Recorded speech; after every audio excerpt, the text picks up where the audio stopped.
మహారాష్ట్రలో మానవహార నిర్మాణ సేవా కార్యకర్తలు రెచ్చిపోతున్నారు. సోషల్ మీడియాలో ఓ వ్యక్తి రాజ్ ఠాక్రేకు వ్యతిరేకంగా ఓ పోస్ట్ పెట్టాడు. దీంతో అతనిపై ఫైర్ అయ్యారు. ఎంఎన్ఎన్ కార్యకర్తలు రాజ్ ఠాక్రే పైన అనుచితంగా పోస్ట్ పెడతావా అంటూ బెదిరించారు. గుంజీలు తీయాలని ఆదేశించారు. లేని పక్షంలో దాడి చేసి చంపేస్తామని బెదిరించారు. మొత్తంగా అతనితో 50 గుంజీళ్లు తీయించారు. పైగా తతంగాన్నంతా వీడియో తీసి సోషల్ మీడియాలో పోస్ట్ చేశారు. రాజ్ ఠాక్రే గురించి వ్యతిరేకంగా మాట్లాడినా, సోషల్ మీడియాలో పోస్టులు పెట్టినా ఇలాంటి గతే పడుతుంది అంటూ హెచ్చరించారు. ఈ వీడియో ఇప్పుడు వైరల్ గా మారింది. మరోవైపు పోలీసులు దీనిపై దృష్టి సారించారు. ఎంఎన్ఎన్ కార్యకర్తలను పట్టుకునేందుకు कुटुंब एकदम गरीब घरातला आहे. त्याची आई वडील वारले आहेत, त्यामुळे त्याला अशा परिस्थितीत आधी समजून सोडतोय.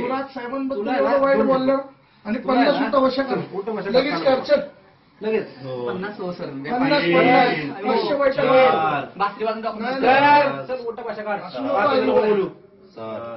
तुका निर्लज्ज आहेस का रे? या सगळ्या महाराष्ट्रातल्या आणि पुणे म्हणजे हे पुणे शहरात झालं. जिथं जिथं महाराष्ट्रात राज साहेबांबद्दल असं कोणी असभ्य वक्तव्य करेल, कोणी राज साहेबांबद्दल उलट बोलेल, त्याला अशी शिक्षा करा.